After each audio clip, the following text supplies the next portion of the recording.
want to bring to your attention the last component, which I call indecision.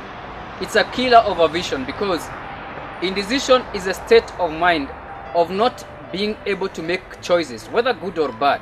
Because at the end of the day, you have to make a choice. You have to make a choice either to go to the left or to the right, to go top or bottom. So this is a state of a quagmire, of a situation that you are not able to make a decision. The Bible says that a double-minded person is unstable in all his ways and receiveth nothing from the Lord. How long have you been undecided? Over a period of time, you've not been able to make decisive action regarding the matters that are pressing you. The matters that are facing you, you have been avoiding them. You've been dashing around with them because you do not want to make a concrete decision. So I'm encouraging you, if you want to reach to your vision, please enroll decisive action. Don't let other people make for you decision. Make the decision today, because the moment you make a decision, you have already started gearing yourself towards your vision. You'll always be confronted with opportunities to make a choice. Some might be financial choices, lifestyle choices, friends choices, but make sure you make a choice at the end of the day, because if you don't choose, somehow fate will choose for you.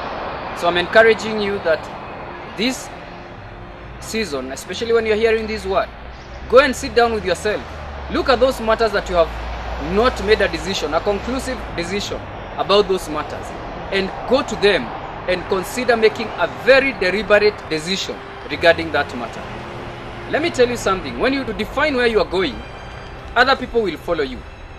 The moment you define, I'm going to the south, it's very clear that this guy is going to the south.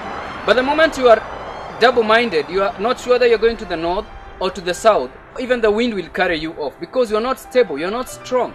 And that's why the Bible says that God will not answer your prayers, because you're not sure whether you want to go this direction or this other direction.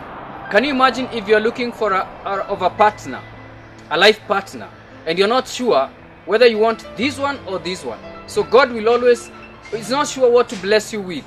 And that's why you need to make up your mind. I want this direction. In the Lord's will, I want to achieve this. And that's why we'll bring you to a level to fulfill your vision. Let me tell you about the children of Israel. One time they were in the wilderness, and they were not sure whether they want to go to the promised land or they want to remain in the captivity in Egypt. It reached a place that God gave them an opportunity to choose. They reached a place that they had to decide whether to go forward or to go behind. The forward looked more challenging because there was nothing that they could see. In fact, if they compared with Egypt, Egypt looked more promising than where they were going, because they were not sure where they were going to end up. And that's why they are telling Moses at one time, why are you taking us to die in the wilderness? Why are you taking us to die in an unknown land? But Moses' vision was very clear. He knew what God had told him regarding where they are going. Let me also remind you about some other men who wanted to be enrolled in the military. When Gideon was looking for men to go to battle with, he gave them an opportunity to choose. Today, life is presenting to you opportunities to make a choice. What are you going to choose today? Are you going to make a choice to stay behind, or are you going to make a choice to move forward? I encourage you, make a choice to move forward. This is a year to make a choice to go forward, because if you remain here, you're going to die. I remember the story about the 4 lepers in the Bible. One time they were confronted with the situation that somehow they had been driven out of the city. They were standing somewhere on the gates of the city, and they asked themselves, now if we stay here, what will happen? We will die. If you stay where you are right now, you may die. But if you go to the Syrian camp, you may survive. They may spare you. And when they took a step of faith, they say, now we are not going to stay here any longer. We have to decide to move forward. They decided to enter into the city of the Syrians. And the moment they started heading in that direction, God saw their effort. God saw their commitment. God saw their decision. And guess what? When they started leaping towards that city, God started amplifying their steps. And they sounded like a mighty battalion of the Israelites.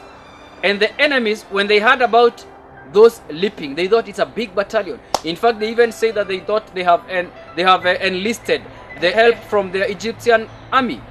So when they went to the city of Syrian, already the Syrians had already run away, because when they went to the city of Syrian, already the Syrians had already run away, because they thought this is a mighty battle, this is a mighty battalion.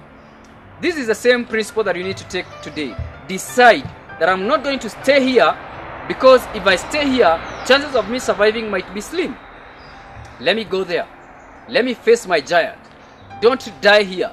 Go and fight your giant, because the moment you fight your giant, it will bring great results. God bless you so much as you take a step of faith, as you take a decisive action to go to your destiny. Thank you so much.